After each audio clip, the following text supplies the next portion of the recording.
Assalamualaikum warahmatullahi wabarakatuh. Perkenalkan, saya Eka Fitri Mulyani, mahasiswi program studi Magister Sains Manajemen, Fakultas Ekonomika Bisnis Universitas Gadjah Mada.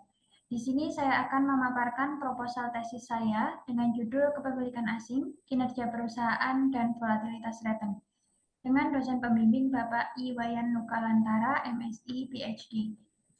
Yang pertama, kita masuk ke pendahuluan.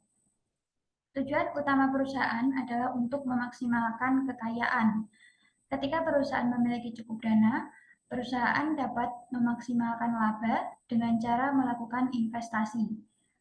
Sumber pendanaan suatu perusahaan dapat berasal dari dana internal maupun dana eksternal. Semakin tinggi nilai perusahaan, maka semakin tinggi harga saham dan semakin baik pula kinerja perusahaan. Agensi teori mengungkapkan bahwa pemilik perusahaan atau prinsipal melimpahkan kekuasaan dan memberikan kepercayaan kepada manajer atau agen dalam pengelolaan dan pengambilan keputusan perusahaan. Pemisahan kekuasaan antara prinsipal dan agen dapat menimbulkan masalah keagenan atau disebut agency problem karena prinsipal dan agen memiliki kepentingan yang berbeda. Masalah keagenan ini dapat diatasi dengan cara prinsipal menanggung biaya untuk melakukan pengawasan terhadap kinerja agen, sehingga agen bekerja sesuai arahan prinsipal. Biaya tersebut dinamakan dengan agency cost atau biaya keagenan. Kepemilikan asing akan melakukan pemantauan kegiatan manajer secara lebih efektif sehingga akan mengurangi agency cost. Pemantauan yang dilakukan oleh investor asing akan mendorong manajer bekerja secara optimal sehingga akan meningkatkan kinerja perusahaan. Sistem tata kelola perusahaan yang baik memiliki fungsi pengawasan sehingga kepentingan antara agen dan prinsipal akan tercapai secara bersamaan. Tercapainya kepentingan bersama antara prinsipal dan agen akan mengurangi agency cost, sehingga akan berpengaruh pada peningkatan kinerja perusahaan. Dampak kepemilikan asing terhadap kinerja perusahaan masih diperdebatkan. Terdapat beberapa penelitian yang menunjukkan bahwa kepemilikan asing memiliki dampak positif terhadap kinerja perusahaan. Seperti contohnya Nguyen tahun 2020 menunjukkan bahwa kepemilikan asing berpengaruh positif terhadap kinerja perusahaan yang diukur dengan ROA dan ROE di Vietnam. Hal ini dikarenakan partisipasi investor asing dapat meningkatkan reputasi perusahaan di pasar domestik dan internasional, sehingga membantu meningkatkan nilai pasar mereka. Di sisi lain, terdapat beberapa penelitian yang menunjukkan bahwa kepemilikan asing memiliki dampak negatif terhadap kinerja perusahaan. Seperti Lindemanis tahun 2022 menemukan bahwa dalam jangka pendek, perubahan kepemilikan akan membuat ROA dan margin keuntungan yang lebih rendah. Hal ini dikarenakan pemilik asing sedang fokus pada penetrasi pasar dengan mengorbankan penurunan profitabilitas jangka pendek. Saham menjadi instrumen investasi karena diharapkan dapat memberikan return kepada investor. Return yang dihasilkan dapat berupa return positif atau return negatif.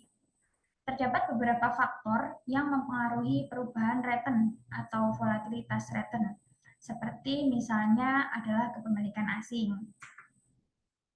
Dampak kepemilikan asing terhadap volatilitas return masih diperdebatkan. Terdapat beberapa penelitian yang menunjukkan bahwa kepemilikan asing memiliki dampak positif terhadap volatilitas return. Seperti misalnya tahun 2018 menunjukkan bahwa investor asing dapat meningkatkan volatilitas return saham karena mereka paling banyak berdagang, merupakan pedagang momentum, dan memiliki horizon investasi yang pendek. Selain itu, terdapat beberapa penelitian yang menunjukkan bahwa kepemilikan asing memiliki dampak negatif terhadap volatilitas return. Seperti misalnya Nova tahun 2019 menunjukkan bahwa kepemilikan asing di ASEAN memiliki hubungan negatif dengan volatilitas return. Hal ini dikarenakan investor asing berperan dalam memantau dan mengendalikan perusahaan sehingga volatilitas return akan lebih rendah.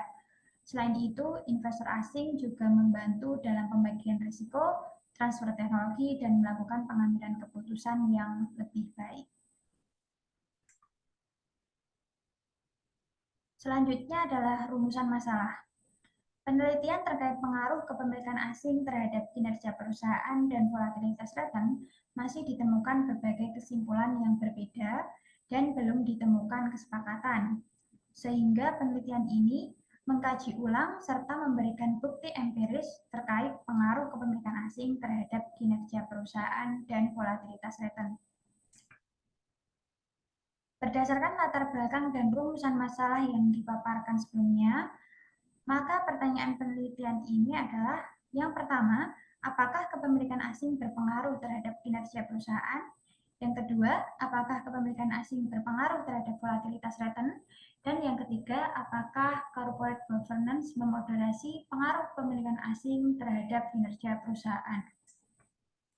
Berdasarkan pertanyaan penelitian sebelumnya, maka tujuan penelitian ini adalah sebagai berikut. Yang pertama, menguji pengaruh kepemilikan asing terhadap kinerja perusahaan. Yang kedua, menguji pengaruh kepemilikan asing terhadap volatilitas return. Dan yang ketiga, menguji corporate governance sebagai pemoderasi pengaruh kepemilikan asing terhadap kinerja perusahaan. Bab kedua yaitu landasan teori dan tinjauan pustaka. Penelitian ini menggunakan beberapa landasan teori. Teori yang pertama yaitu agensi teori atau teori keagenan, di mana teori ini dikemukakan oleh Johnson dan McLean tahun 76 dan dikembangkan oleh Fama dan Jensen tahun 83. Menurut teori ini, prinsipal telah mendelegasikan tanggung jawab dan hak pengambilan keputusan kepada agen. Namun, tindakan agen tidak sepenuhnya mewakili kepentingan prinsipal, karena agen dan prinsipal memiliki kepentingan yang berbeda. Prinsipal ingin meningkatkan nilai perusahaan, sedangkan agen memiliki kepentingan pribadi, sehingga menimbulkan masalah keagenan. Konsekuensi dari masalah keagenan adalah munculnya agensi cost, di mana biaya ini digunakan untuk mengawasi kinerja agen agar tidak merugikan. Peran investor asing mampu mengatasi masalah keagenan. Hal tersebut nantinya akan menghasilkan peningkatan kinerja perusahaan. Teori yang kedua adalah teori berbasis sumber daya atau resource-based theory. Resource-based theory dapat menunjukkan pengaruh asing terhadap sumber daya teknikal, manajerial, dan finansial yang superior. Cyber tahun 99 mengungkapkan bahwa perusahaan dengan investor asing memiliki akses yang lebih mudah untuk mendapatkan sumber daya, baik teknikal, manajerial, maupun finansial, untuk mencapai keunggulan kompetitif. Teori yang ketiga adalah teori institusional. Teori ini menyatakan bahwa budaya, sistem nilai dan kepercayaan, sistem hukum dan tata negara berpengaruh terhadap ekonomi suatu negara, sehingga perusahaan akan melakukan adaptasi dengan menyesuaikan tindakannya agar cocok dengan kondisi yang sedang dihadapi. Karena tahun 2002 mengungkapkan bahwa terdapat fenomena yang dialami oleh negara berkembang yang disebut institutional void atau tidak adanya lembaga perantara yang memberi akses terhadap modal finansial, teknologi, dan SDM yang handal untuk perusahaan domestik. Hal ini membuat investor asing memanfaatkan kesempatan untuk memenuhi kebutuhan perusahaan di negara berkembang dengan memanfaatkan sumber daya yang mereka miliki. Selanjutnya adalah tinjauan pustaka. Penelitian terdahulu mengenai pengaruh kepemilikan asing terhadap kinerja perusahaan dan volatilitas return itu menunjukkan hasil yang berbeda-beda. Terdapat beberapa penelitian yang menunjukkan bahwa kepemilikan asing berpengaruh positif terhadap kinerja perusahaan yang dapat dilihat pada tabel di bawah yang terlihat pada layar. Seperti misalnya penelitian oleh Jusoh tahun 2015 yang menunjukkan hasil bahwa kepemilikan asing di Malaysia memiliki hubungan yang positif dan signifikan terhadap kinerja perusahaan yang diukur dengan ROA dan Tobin-Skew. Hal ini dikarenakan keterlibatan investor asing dalam monitoring dan controlling dapat mengurangi konflik keyakinan di negara berkembang. Selanjutnya, terdapat beberapa penelitian yang menunjukkan bahwa kepemilikan asing berpengaruh negatif terhadap kinerja perusahaan yang dapat dilihat pada tabel berikut ini. Seperti misalnya Pung dan Lee tahun 2013 menunjukkan hasil bahwa kepemilikan asing memiliki dampak negatif terhadap kinerja perusahaan di Vietnam. Hasilnya mengungkapkan bahwa di pasar negara berkembang seperti Vietnam, kepemilikan asing tidak dapat memainkan peran monitoring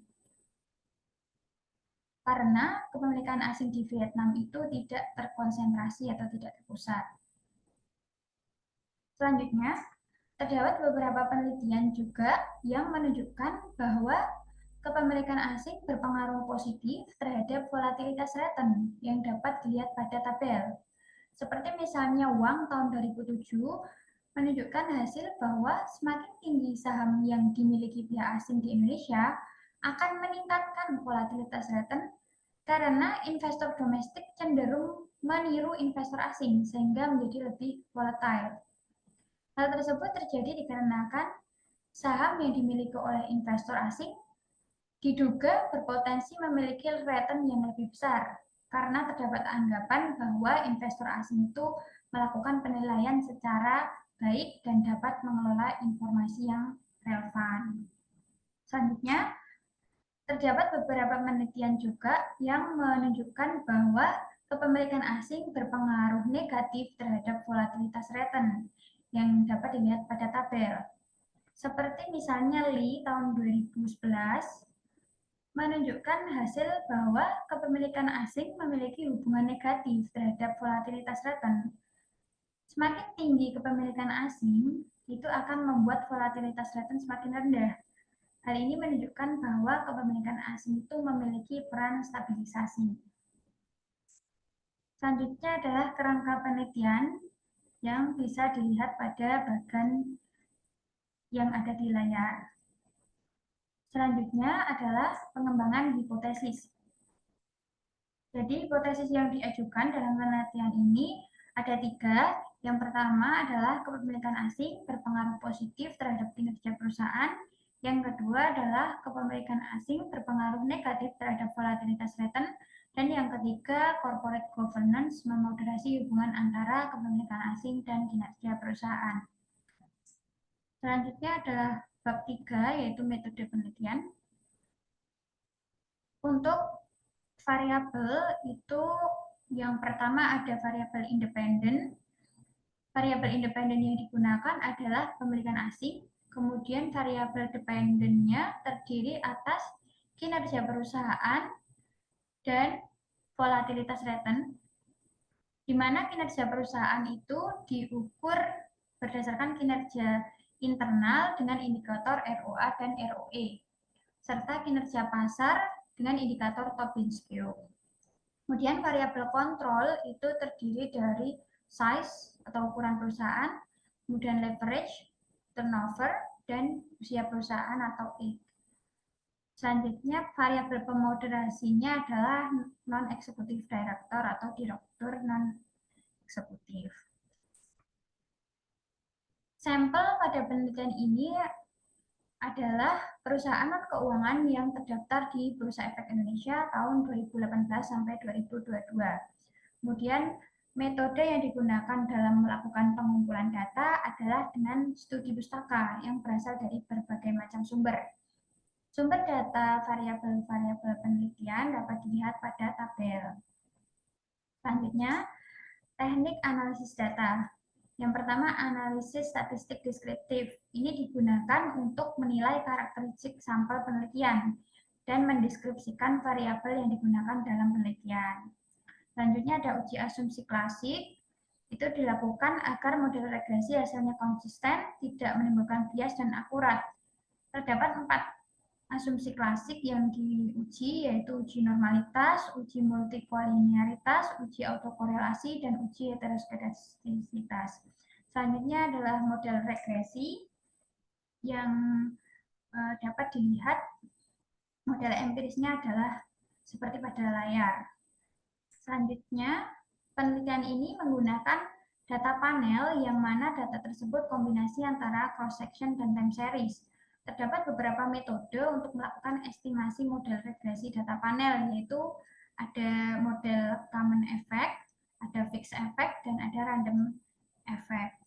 Terdapat beberapa pengujian untuk menentukan model regresi data panel yang paling sesuai di antara ketiga model yang telah saya sebutkan tadi. Pengujian dapat dilakukan untuk memilih model regresi data panel yang paling tepat, antara lain bisa menggunakan uji Chow, uji Osman, dan uji Legret multiplier. Selanjutnya uji hipotesis. Untuk melakukan identifikasi apakah model regresi yang terbentuk itu layak atau tidak untuk menjelaskan pengaruh variabel independen terhadap variabel dependen, maka dilakukan uji kelayakan model. Nah, di sini digunakan Moderate Regression Analysis atau MRA yang merupakan aplikasi khusus regresi linier berganda. MRA ini dilakukan dengan uji koefisien regresi simultan atau uji F dan uji koefisien regresi parsial atau uji T. Selain itu juga dilakukan analisis koefisien determinasi atau R-square. Sekian. Assalamualaikum warahmatullahi wabarakatuh.